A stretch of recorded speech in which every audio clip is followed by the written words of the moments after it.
19 enemy warships were closing in on the station. There were 317 civilians trapped inside its crystalline hull. 62 of them were children. Deep space sensors indicated that the nearest Dominion reinforcement fleet was exactly 47 minutes away. In the cold, unforgiving mathematics of interstellar warfare, the station would be reduced to a cloud of radioactive vapor in less than 10. There was no hope. There was no rescue. The predators of the abyss had come to claim their prey. Or so they thought, because hovering between the overwhelming pirate armada and the fragile walls of the alien space station was a single battered, impossibly archaic vessel. It was forged not from elegant energy fields or sleek synthetic alloys, but from thick, heavy slabs of cold titanium and dense tungsten armor. It bled heat. It spat chemical exhaust. It had no business being in this quadrant of the galaxy, let alone standing in the path of certain death. But it did not move. It did not retreat. To understand how a solitary human warship came to stand against the dark, we must step back. Exactly 15 minutes earlier, before the fire, before the sacrifice, before the galaxy learned what it truly meant to cross a human being. The emergency alarms aboard the Galactic Dominion Border Station Prime screamed with a synchronized pulsing crimson light. For 300 standard cycles, Commander Valen had overseen this lonely outpost at the absolute edge of civilized space. For 300 cycles, nothing had happened. The boundary was a sacred line established by an empire of 10,000 united worlds. It was marked by warning beacons that broadcast a simple, undeniable truth in every known language across the cosmos. Cross this line and face the wrath of gods. Valen's 4 eyes snapped open. He rose from his command platform, his massive armored frame casting a long shadow across the polished deck. He belonged to a species engineered for authority. He was the law in this sector, the iron fist of a civilization that had conquered the stars while other races were still striking flint to make fire. His communications officer, a being composed of faceted minerals, turned from the sensor array. The officer was trembling. "Commander, we have an unidentified vessel. It crossed the boundary marker 7 minutes ago." Valen's voice was like grinding tectonic plates. "Have they ignored the warning broadcasts?" "Completely, Commander. They are maintaining a steady trajectory directly into our space. They are not decelerating." Valen stepped up to the primary viewing sphere. "Show me." The image flickered into existence, and for a moment the veteran Dominion commander simply stared.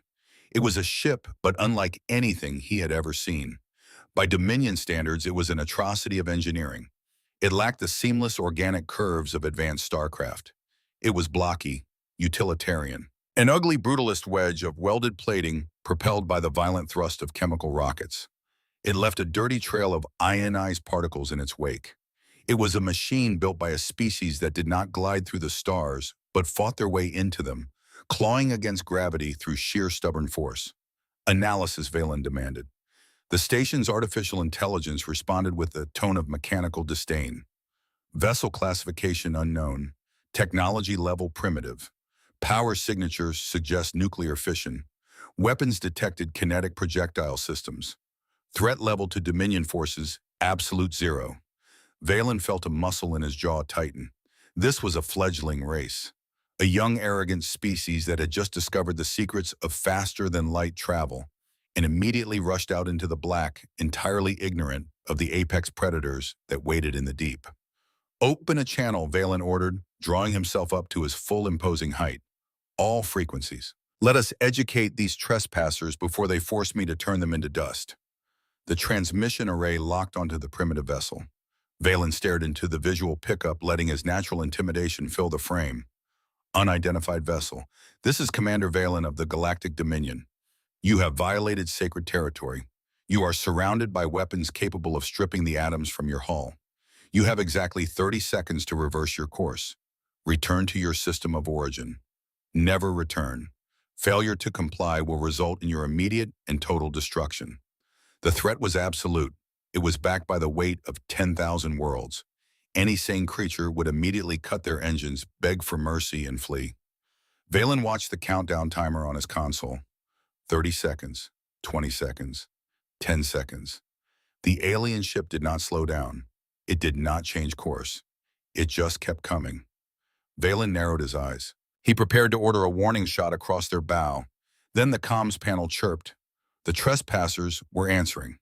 The visual feed clicked on, cutting through a thick layer of static. The bridge of the alien vessel was a stark contrast to the elegant, sterile command center of the Dominion station. It was cramped. The lighting was harsh, casting deep shadows over consoles crowded with physical buttons, analog dials, and heavy switches. The air inside the cabin looked thick, smelling almost perceptibly of ozone recycled oxygen and sweat. Sitting in the center chair was a bipedal creature. He was of moderate build, wearing a dark blue uniform that looked worn at the edges. His face was lined with deep creases, the kind earned from a lifetime of looking out into the unforgiving abyss. His hair was touched with gray at the temples. This was Captain Silas Thorne of the United States Space Command. He did not look terrified. He did not look intimidated. In his right hand, he held a heavy ceramic mug. Steam curled from the dark liquid inside. He took a slow, deliberate sip, swallowed, and set the mug down on the metal console with a soft clack. "Well, howdy there," Thorne said. The translation matrix worked furiously to convert the casual deep baritone into standard galactic speech. "This is Captain Silas Thorne of the USS Vanguard. We received your message loud and clear, Commander. But I think there's been a bit of a misunderstanding." Valen was momentarily stunned by the sheer audacity of the creature. "A misunderstanding? You are trespassing in sovereign Dominion space. You will turn back, or you will die." Thorne offered a slight, lopsided smile. It was not a gesture of submission. It was the smile of a man who had stared down a hurricane and refused to blink. "You see, Commander, we checked our star charts before we left home. As far as Earth is concerned, this is open space. Freedom of navigation. We aren't looking to start any trouble. We aren't claiming any rocks. And we aren't pointing our guns at you. We're just passing through on our way to map a thermal anomaly a few light years out. Beautiful sector you've got here, by the way." Valen's primary hearts began to beat faster. This human was speaking to him as if they were neighbors chatting across a fence. He was facing down a station armed with particle beam cannons, and he was complimenting the scenery. Captain Thorne, Valen growled, leaning closer to the screen. "Your charts are irrelevant. Our warning beacons have marked this territory for millennia." "Oh, the beacons," Thorne nodded, tapping a thick finger against his jaw. "Yeah, we picked up those signals a couple of days ago. Fascinating encryption you guys use. Our computers chewed on it for hours. Couldn't make heads or tails of it. So I figured the polite thing to do was just knock on the front door and introduce ourselves." Valen's officer whispered urgently from the side, "Commander, they truly did not understand the beacons. Their technology is too primitive to decrypt quantum-locked signals." Valen ignored the officer. Ignorance was not an excuse. But what unsettled him deeply was the utter lack of fear in the human's eyes. "Let me make this perfectly clear," Captain Valen said, his voice dropping to a dangerous vibrating frequency. "I am not requesting your compliance. I am demanding it. I will demonstrate the consequence of your defiance. Perhaps your species requires a visual lesson." Valen signaled his weapons officer. "Target the asteroid cluster in Grid 7. Maximum yield. Fire." Outside the station, massive orbital cannons shifted silently in the vacuum of space. They drew power directly from the station's core, glowing with a terrible, blinding blue light. A fraction of a second later, a concentrated beam of accelerated particles lashed out into the dark. It struck a cluster of 30 massive iron-rich asteroids floating 3,000 kilometers away. The rocks simply ceased to exist. They were flash vaporized, turned instantly from solid matter into an expanding cloud of superheated plasma. The thermal flash was so intense, it overloaded the optical sensors on the Vanguard for 3 full seconds. Valen turned back to the screen, expecting to see the human captain pale and trembling, finally broken by the realization of his own insignificance. Instead, the visual feed cleared to show Silas Thorne leaning forward, his eyes narrowed in intense professional scrutiny. His officers in the background weren't screaming. They were rapidly typing on their keyboards. "Holy hell," Thorne murmured. He didn't sound scared. He sounded impressed. He looked over his shoulder. "Lieutenant, did you get the telemetry on that?" "Yes, Captain," a voice called out from off-screen. "Energy spike was off the charts. Looks like a focused particle stream. Speed was near luminal." Thorne turned his attention back to Valen. The lopsided smile was gone, replaced by a look of deep analytical respect. That is a hell of a gun you've got there, Commander. The thermal displacement alone is staggering. How do you manage the heatsink issues without melting your own firing arrays? We've been trying to solve that problem in our railgun labs for a decade. Valen stood frozen. You are insane, Valen whispered. I just showed you the weapon that will turn your ship into dust, and you ask me how it works. Thorne sat back, crossing his arms over his chest. His posture was relaxed, but his eyes were hard. The eyes of a warrior who had drawn a line in the sand. I understand the threat, Commander. It's loud and it's clear, and your guns are beautiful. But here is the thing you need to understand about us. Thorne leaned forward again, the low light of the bridge catching the silver in his hair. You aren't the first people to tell us we can't go somewhere. My grandfather was told he couldn't cross an ocean. He did it anyway. My father was told he couldn't break the atmosphere. He did it anyway. We were told the moon was unreachable. We walked on it. We were told the stars were too far, the math was too hard, the physics were impossible. But we're sitting here, aren't we? Thorne's voice didn't rise in volume, but the gravity in it seemed to increase tenfold. We went to the moon on guts, Commander. Not logic. Every time someone tells a human being that a door is closed, we don't walk away. We kick it off its hinges. Threatening us doesn't make us turn around. It just makes us stubborn. Valen stared at the screen. He had commanded armies. He had overseen the subjugation of star systems. But he had never in his long life encountered a psychology quite like this. It defied all known logic of self-preservation. It was reckless.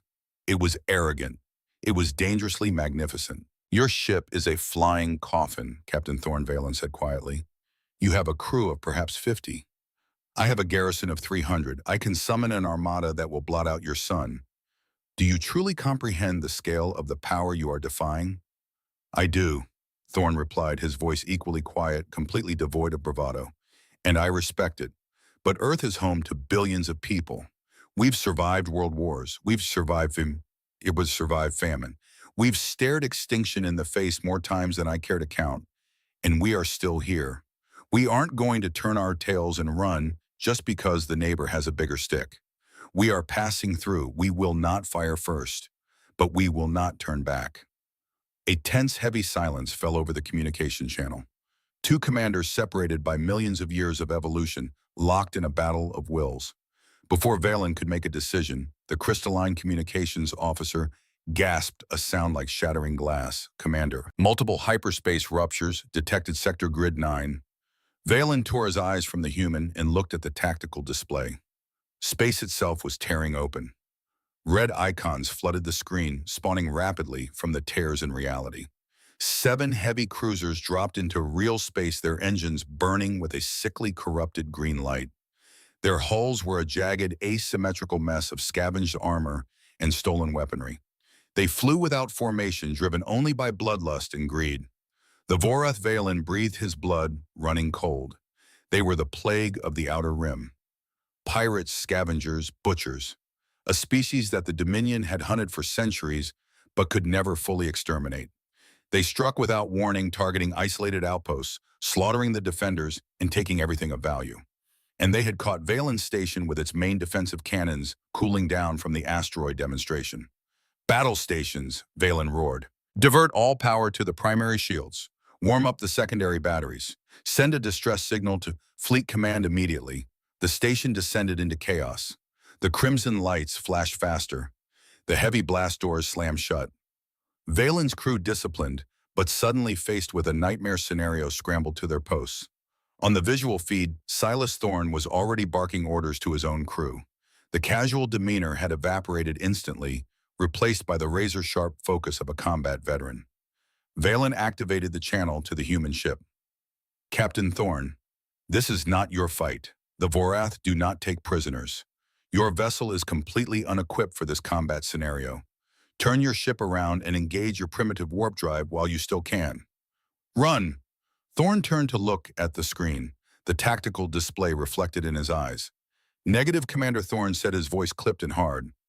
My sensors are reading life signs on your station. Non-combatants. I'm reading the metabolic rates. You have children on board. Valen paused. We have 62 juveniles, yes, But that is irrelevant to you. You cannot save them. Your ship will be destroyed in the first volley. Flee, human. Thorne reached out and gripped the edge of his console. He didn't look at Valen. He looked past the camera out into the void where the pirate fleet was accelerating toward the station. In that fraction of a second, Silas Thorne made a choice. It was not a choice born of logic. It was not a choice born of tactical advantage. It was a choice born of a fundamental, unshakable human truth. You do not abandon the weak to the wolves. Lieutenant Thorne's voice rang out across the bridge of the Vanguard. Cut the main drive. Bring us around. Put this ship directly between the station and the incoming fleet. Captain, a younger voice responded, tight with fear, but steady with discipline. We don't have energy shields. If we take a direct hit from plasma... I know what will happen, son, Thorne interrupted gently but firmly. Bring us around. Warm up the railguns. Load the depleted uranium slugs. We're going to show these bastards how the United States Navy fights. Valen watched in absolute disbelief as a small, blocky human ship fired its chemical thrusters. It did not turn away. It executed a hard, punishing burn, sliding through the vacuum of space until it sat dead center in the firing lane between the pirate armada and the station's civilian quarters. It was a shield of solid iron, a speed bump in the path of a hurricane. Thorne, you are committing suicide, Valen shouted over the comms. Your weapons will not penetrate their energy shields. You have no defenses. Silas Thorne looked back at the screen one last time. The lopsided smile returned grim and resolute. Commander, where I come from, we have a saying. It's not the size of the dog in the fight. It's the size of the fight in the dog. Thorne reached up and severed the communication link. The screen went black. Outside, in the cold, silent expanse of space, the United States Space Command vessel Vanguard locked its primitive targeting sensors on the leading Vorath cruiser. Deep within the belly of the ship, the nuclear reactor howled, pushing power to the magnetic rails of the main cannons. The pirates, arrogant and hungry for blood, saw the tiny metal ship in their path and did not even bother to change course. The Vorath warlord, watching from his command throne, laughed a guttural, wet sound. He ordered his Vanguard to fire a single plasma volley to sweep the trash from their path before they feasted on the station. Bolts of superheated green plasma tore across the void, illuminating the dark.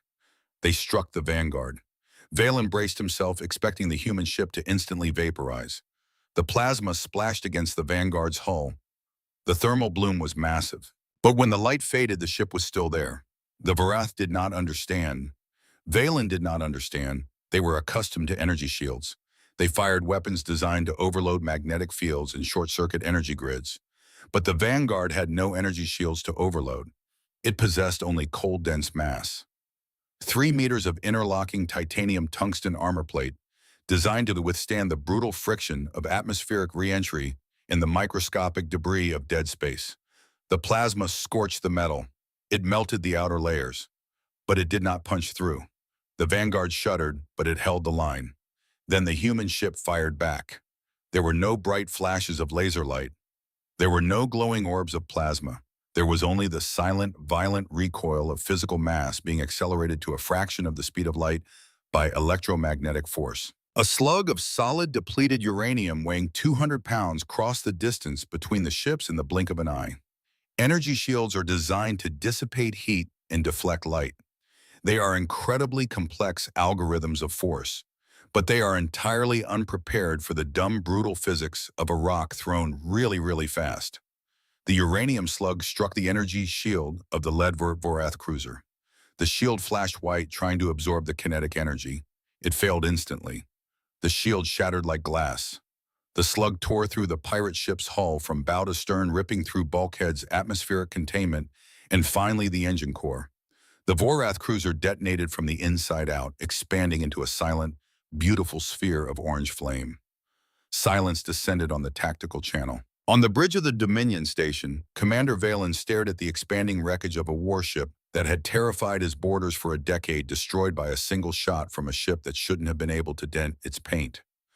On the bridge of the Vanguard, Captain Silas Thorne wiped a drop of sweat from his forehead.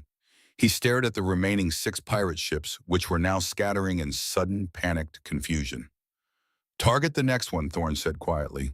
Keep them away from the station.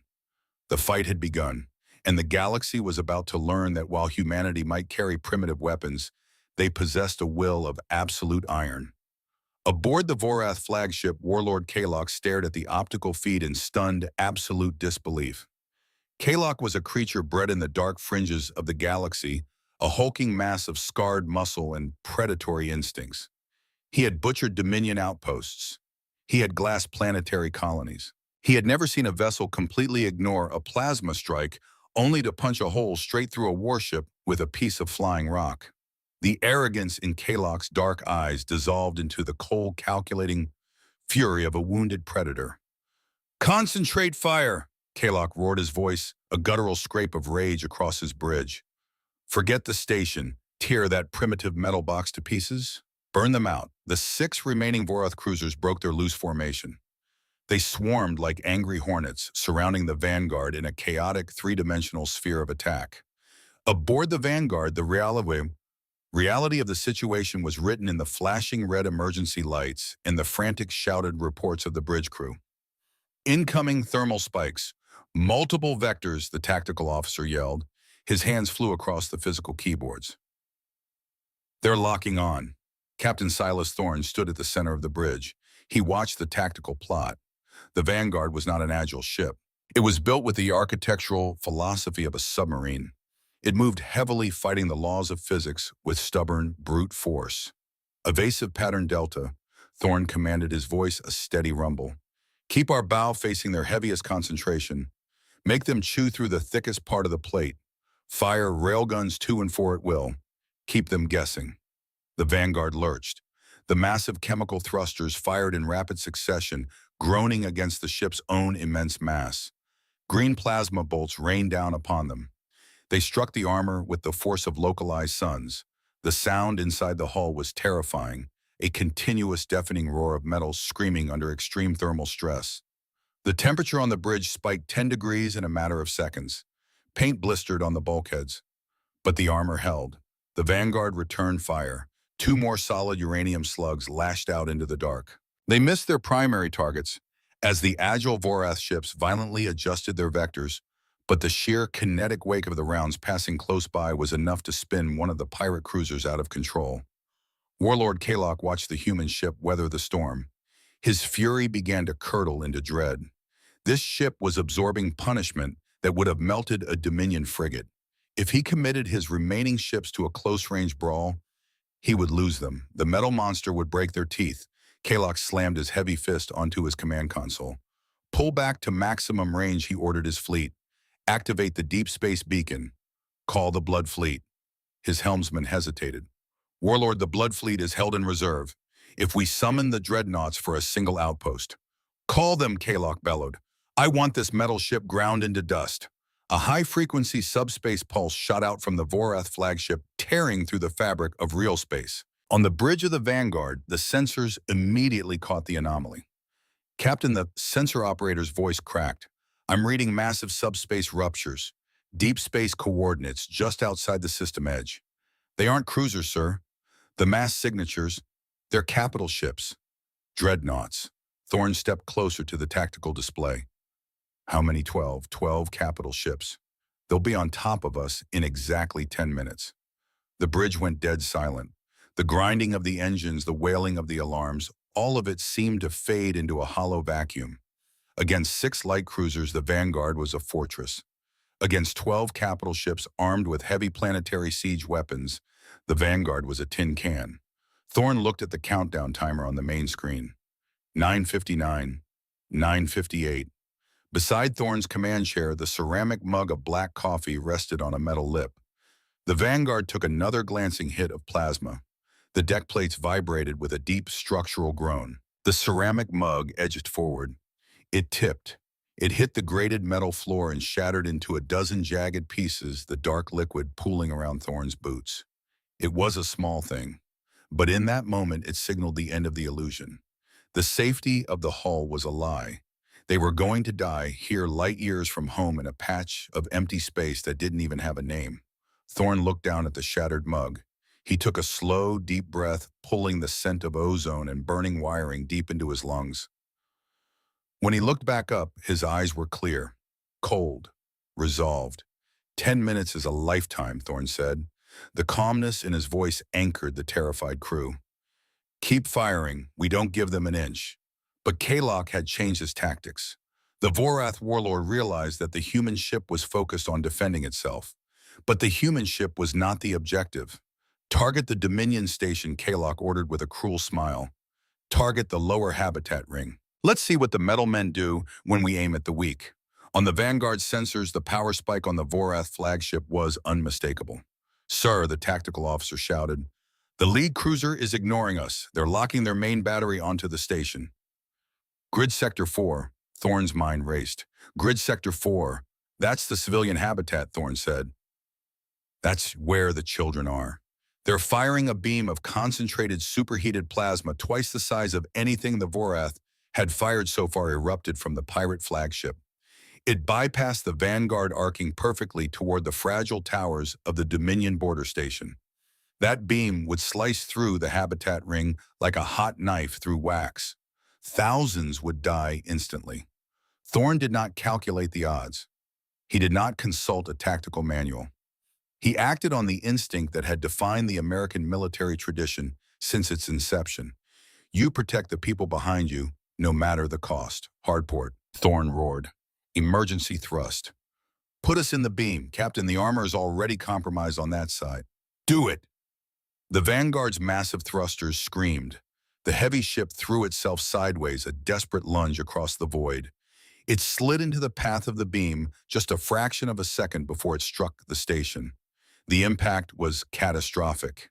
This was a sustained, concentrated beam hitting directly amidships. The titanium tungsten plates did not hold. They glowed cherry red, then blinding white, and then they turned to liquid. The beam punched through the outer hull, tearing into the fragile internal structure of the ship. On the bridge, the crew was thrown to the deck as the artificial gravity momentarily failed. Sparks showered from the ceiling. The sound of the impact was a deafening physical blow that ruptured eardrums. Report, Thorne yelled, pulling himself up, wiping a streak of blood from his forehead.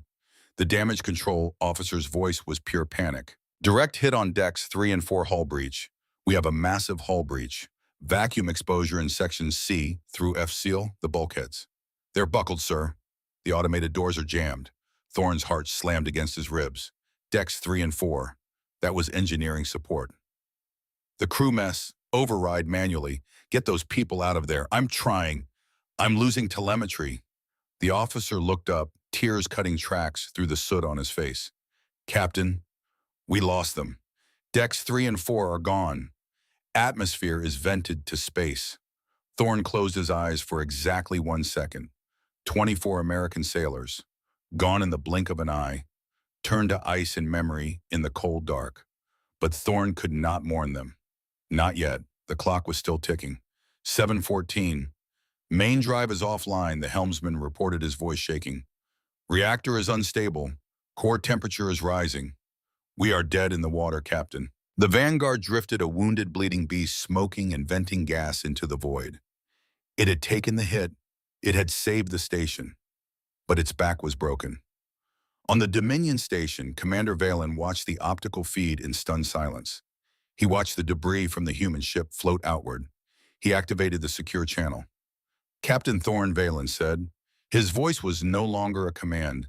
It was a eulogy. Your ship is crippled. You have done more than honor demands. The Vorath dreadnoughts will be here in less than 6 minutes.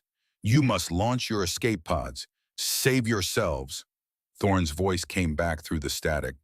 We aren't going anywhere, Commander. You are a fool. Valen shouted, his stoicism cracking. You cannot fight 12 capital ships with a dead engine. Your defiance is meaningless now. You are bleeding to death. I know, Thorne said quietly. On the bridge of the Vanguard, Thorne looked at the tactical map. The countdown timer read 5:42. The 12 Vorath dreadnoughts were coming in fast through hyperspace. They were using a standardized jump corridor. They would all emerge in exactly the same coordinate space in a tight, concentrated formation. Thorne looked at the reactor core telemetry. The core was running hot, uncontrollably hot. An idea formed in Thorne's mind. It was not a tactical maneuver. It was an act of pure calculated madness. Commander Valen, Thorne said into the comms, Those dreadnoughts are jumping into grid sector 9, correct? Yes, Valen replied. They will emerge from hyperspace in that exact location. And if something were sitting in that exact location when they arrived, something with a destabilized nuclear fission core pushed to a critical mass overload. There was a long silence from the Dominion commander.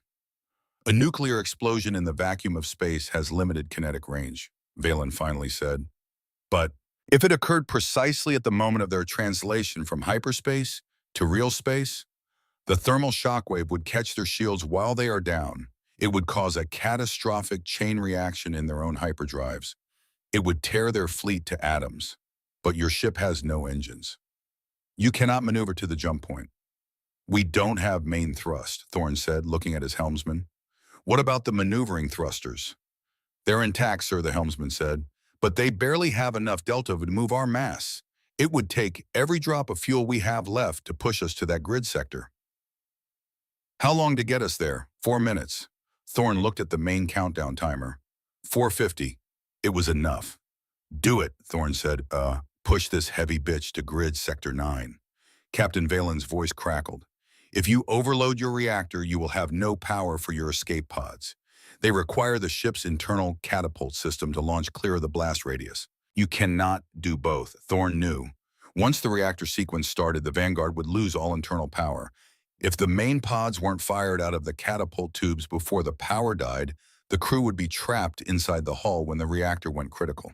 But if they launched the pods now, the Vanguard would have no automated systems left to make the precise navigational burns required to hit the jump point. Someone had to steer the ship manually. Thorne reached over to the comms panel and activated the ship-wide public address system. Attention all hands. This is the captain. The ship went still. Even the groaning of the metal seemed to quiet down to listen. We have taken heavy damage. We have lost decks 3 and 4. We have lost good people. In 4 minutes, a fleet of 12 pirate dreadnoughts is going to drop into our sector. If they get past us, they are going to slaughter the 300 civilians on that station. 62 of them are kids. I don't care if they are a different species. They are innocent and they are defenseless. Thorne gripped the back of the command chair. His knuckles were white. I am ordering an immediate mandatory evacuation of this vessel. Get to the escape pods. All of you, you will launch in exactly 3 minutes. The main pods must go now before we lose power. The young helmsman turned around, his eyes wide. Captain, the ship, the automated navigation is dead. Someone has to steer us into the jump point. I know, Thorne said into the PA system. I need a skeleton crew to stay on the bridge with me, to manually hold the thruster controls and override the reactor safeties after the power cuts out. Thorne paused, the weight of his next words heavy on his tongue. He had to be completely honest with them. We will not be using the main pods, but there is a manual override for the bridge command module. It is a relic. Mid-20th century tech built for the Apollo days and retrofitted for this hull. It relies entirely on chemical explosive bolts to separate this room from the rest of the ship. It does not need main power. Thorne looked down at the deck, his voice turning grim and steady. I will not lie to you. It is not a safe ticket home. It was designed for deep space failure, not combat. It pulls 50 Gs of raw, unfiltered acceleration. It has never been tested inside the thermal radius of a nuclear blast. The engineers back in Houston gave it a 1% survival rating. It will likely crush our chests and rupture our lungs before the shockwave even hits us. It is a coin flip in the dark, and the coin is rigged against us. He raised his head. His eyes burned with a fierce, terrible pride. I am not asking you to die, but I am asking you to walk into the fire with me. Someone has to make sure this ship gets to where it needs to be. Someone has to make sure those kids get to wake up tomorrow. We are the United States Space Command. We are the shield in the dark. That is what makes us who we are. Who's with me? Before the echo of his voice even faded, the young helmsman, Vance, locked his restraints into the pilot's chair. Course laid in, Captain. The kid set his hands steady on the yoke. Maneuvering thrusters are green. Behind him, the chief engineer stepped forward, picking up a heavy physical wrench. I can bypass the physical safeties on the reactor from here, sir. The communications officer, Miller, didn't say a word. She just tightened her bandage and locked her console. Thorne swallowed hard. Get the rest of the crew to the pods, Thorne ordered his chief. Just us on the bridge. That's an order. 2 minutes and 58 seconds. Across the soot-stained outer plating of the ship, heavy blast doors snapped open. One by one, spherical escape pods were violently ejected into the cold vacuum of space. They shot away from the dying warship, leaving trails of white exhaust in the dark. 26 men and women. The survivors. On the bridge, the emergency red lighting flickered, sparked and stood. The ship plunged into absolute darkness. For 3 seconds, there was only the sound of heavy breathing. Then a harsh, terrifying glow began to seep up through the grated metal floor. A sickly, deep cerulean blue. Main power is gone, the chief said. The reactor is in runaway. Coolant lines are severed. She's eating herself, Captain. We are officially sitting on top of an unchained sun. The temperature on the bridge rose exponentially. It was a physical assault. The air turned heavy, tasting of copper and melted plastic. Sweat beaded on Thorne's forehead and instantly evaporated. Grid Sector 9, Vance gasped, his hands blistered from gripping the control yoke. We are in position, Captain. Dead center of the jump corridor terminus. We are parked right on the X. Good flying, son. Lock the thrusters. We aren't moving from this spot. Thorne reached beneath his command panel, his fingers brushing against a heavy glass-covered switch painted industrial yellow. The manual override for the explosive bolts. Strap in, Thorne ordered. That is an order. The 3 crew members scrambled into their heavy G-force seats, pulling the thick canvas straps over their chests and locking the steel buckles into place. Thorne locked his harness. 30 seconds. The deep blue light rising from the floor turned into a blinding, savage violet. The deck vibrated as the fundamental structure of atoms broke apart beneath their feet. The metal walls groaned, warping from the intense internal heat. They're coming, Miller whispered, staring out the shattered forward viewport. Space itself began to tear. The starlight warped and stretched, pulling into long, impossible streaks of color. The fabric of reality groaned under the immense gravitational stress. 15 seconds. Hold on to something, Thorne said quietly. 10. The ripples in space turned into violent, jagged tears. 5. The first Varath dreadnought breached the threshold of real space.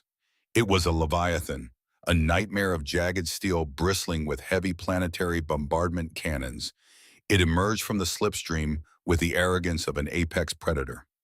4. 3 more dreadnoughts broke through the tear in space, sliding into perfect formation. 3. The remaining 8 capital ships flooded into Sector Grid 9, their weapons already powering up to annihilate the Dominion station. 2. The Vorath warlord on the lead dreadnought looked at his optical sensors. For a fraction of a millisecond, his brain registered an anomaly. There was a piece of debris directly in their path, a blackened, dead piece of primitive metal. 1. Silas Thorne smashed his fist through the glass cover and pulled the heavy yellow lever. 0. A ring of explosive bolts detonated simultaneously around the circumference of the Vanguard's bridge module. The shaped charges severed the thick titanium struts, physically decapitating the ship. The concussive force slammed Thorne and his crew back into their seats with bone-crushing violence. The bridge module, a tiny armored pill, was blasted away from the main hull at 50 Gs of acceleration. Air was driven from Thorne's lungs in a violent rush. His vision narrowed to a pinprick. He felt ribs crack under the heavy canvas straps. The physical trauma of the archaic launch system was absolute agony. A microsecond later, the Vanguard's nuclear core reached critical mass. There was no sound. There was only light. A sphere of pure, unadulterated white atomic fire was born in the darkness. It was a localized sun, a brief, terrifying star created by human hands. The Varath dreadnoughts had no time to raise their heavy siege shields. They had dropped out of hyperspace blind and arrogant directly into the mouth of a thermonuclear furnace. The lead dreadnought simply ceased to exist. Its thick, scavenged armor flashed into vapor in a millionth of a second. The extreme thermal shockwave ignited the pirate ship's own volatile energy cores, turning the vessel into a secondary bomb. The explosion chained outward. The massive gravitational forces of the dreadnought's hyperdrives, caught mid-cycle in the atomic blast, collapsed in on themselves. Reality fractured. The resulting spatial distortion tore the remaining capital ships to shreds. It was not a battle. It was an execution. The command module of the Vanguard, rocketing away from the epicenter, was caught by the very edge of the expanding shockwave. Inside the tiny capsule, the world turned into a chaotic centrifuge. The module spun wildly, tumbling end over end, cast out into the dark like a stone, skipping across a violent ocean. Then everything went black. When Silas Thorne opened his eyes, his head was throbbing. His mouth tasted of iron and salt. The emergency battery of the command module bathed the cramped space in a faint, sickly green glow. He looked to his left. Vance was slumped in his harness, breathing shallowly, his eyes closed. Miller was awake, staring blankly at the dark viewport. The chief was groaning, clutching his chest, a fresh line of blood running down his chin. The 1% chance had held. They were alive. Thorne unbuckled his harness. Gravity was gone. He floated upward, grabbing the edge of the console. He wiped a layer of condensation from the thick glass and peered out into the void. The stars were obscured by a massive, expanding nebula of glowing superheated gas. Millions of tons of alien alloy reduced to stardust. Through the haze, Thorne could see the faint crystalline lights of the Dominion border station. It was battered. Its shields were completely gone. But it was whole. It was safe. We got him, Thorne whispered. 47 minutes. That was the time the Dominion Fleet Command had estimated for reinforcements to arrive. They arrived precisely on schedule. 30 pristine, majestic Dominion cruisers dropped out of hyperspace. They had come expecting ashes. Instead, they found a silent, empty void choked with the vaporized remains of an enemy armada that defied comprehension. Aboard the border station, Commander Valen stood on his command deck. The station's tractor beams were slowly, carefully pulling a series of charred, primitive metal spheres into the main hangar bay. Commander, the communications officer said softly, "The fleet admiral is demanding a sitrep. He is asking what weapon we deployed to cause this level of destruction. Tell the Admiral," Valen said, his voice a low rumble, "that we deployed nothing. Tell him that we were saved by ghosts." The main hangar bay of the Dominion station was a cathedral of light and glass. Today it was a triage center for beings that smelled of sweat, ozone, and spent gunpowder. The American escape pods sat heavily on the pristine deck, their metal hulls scorched and indented. Dominion medical teams moved among the human survivors. The humans did not celebrate. They sat together in small clusters, their faces dark with soot, their eyes hollow with the memory of the 24 empty bunks they had left behind. At the far end of the hangar, a heavy tractor beam gently lowered the final piece of debris onto the deck. It was the decapitated bridge module of the Vanguard. It looked like a crushed soda can, blackened by atomic fire, its edges jagged and torn. The heavy pneumatic seal of the module's door hissed. The locking mechanisms ground against warped metal. With a violent kick from the inside, the door blew outward, clattering onto the crystalline floor. Captain Silas Thorne stepped out. His blue uniform was torn and stained black. He favored his left leg, limping slightly as he stepped down from the wreckage. Behind him, Vance Miller and the chief emerged battered, bruised, holding broken ribs but breathing. Thorne looked around the massive hangar. He counted them in his head. 26 from the pods, 4 from the bridge, 30 souls. 30 out of 54, the cost of holding the line. A heavy rhythmic thud echoed across the hangar bay. The human crew went silent. The Dominion medical personnel stepped back, parting like a sea to make way. Commander Valen was walking toward them. He was a terrifying sight, an apex predator engineered for command. He was flanked by a dozen heavily armed Imperial guards. Valen stopped 10 paces from Silas Thorne. The giant alien looked down at the human. He looked at the primitive, torn clothing. He looked at a creature that by all the laws of the galaxy should have been completely insignificant. Valen's 4 eyes locked onto Thorne's too. Then the commander of the Galactic Dominion Border Defense did something that sent a shockwave of absolute disbelief through every alien soldier in the room. He stepped back, placed his heavy fist over his primary heart, and bowed. He bent his massive frame at the waist, lowering his head until his eyes were level with the human's chest. It was a bow reserved only for emperors and warriors who had pulled victory from the jaws of certain death. Captain Silas Thorne. Valen's voice echoed through the hangar, stripped of all arrogance. You stood in the dark. You shielded the innocent. You paid a price in blood that was not yours to pay. On behalf of the Galactic Dominion, on behalf of the 62 children who will sleep safely tonight, I offer you my life, my honor, and the eternal gratitude of 10,000 worlds. Thorne stood straight. The exhaustion in his bones was a physical weight, but he met the alien's gaze with the quiet dignity of a man who had done his job. "You don't owe us your life," Commander Thorne said, his voice a rough rasp. "We just did what had to be done." Valen shook his head slowly. "No, any sane creature would have fled. What you did defies reason." "Reason doesn't keep you warm at night," Commander Thorne replied softly. "Knowing you didn't leave anyone behind does." Thorne reached a trembling hand into the deep pocket of his torn survival jacket. He pulled out a small, crinkled foil packet. It was a single-serve ration of instant black coffee. It had survived the battle, survived the radiation, and survived the crash. Thorne took a limping step forward and held the packet out to the giant alien commander. "I believe," Thorne said, a faint, exhausted ghost of a smile touching his lips, "that I owed you a cup of coffee." Valen looked at the tiny silver packet in the palm of the human's hand. He did not know the ritual, but he understood the gravity of the gesture.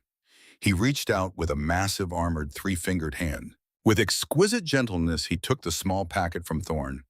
"I will treasure it, Captain Thorne," Valen said solemnly. Over the next few hours, the story of the human ship Vanguard spread through the Dominion fleet. It was spoken in hushed, reverent tones in the military academies of species that had waged war for millennia. A single primitive vessel of iron and fire, a crew of frail bipeds who refused to run, a captain who sacrificed his own ship, his own people to save the children of strangers. Fleet Admiral Torren of the Dominion High Command did not issue sanctions for the Vanguard's violation of sovereign space. He did not demand reparations. Instead, he signed an immediate unconditional decree. The human race was granted unrestricted, honorary citizenship across the entirety of the Galactic Dominion. They were granted safe passage through every star system and every border outpost. But more importantly, they were granted a reputation. The galaxy is a dark, cold, and unforgiving place. It is filled with ancient terrors and apex predators that lurk in the deep void. For millions of years, the rule of the stars was simple: the strong survive and the weak perish. But on that day, the math of the universe changed. A new truth was written in the radioactive ash of a dead pirate fleet, a truth that would echo across the 10,000 worlds for generations to come. It is a simple promise forged in the iron of a shattered hull and paid for with the blood of 24 American sailors.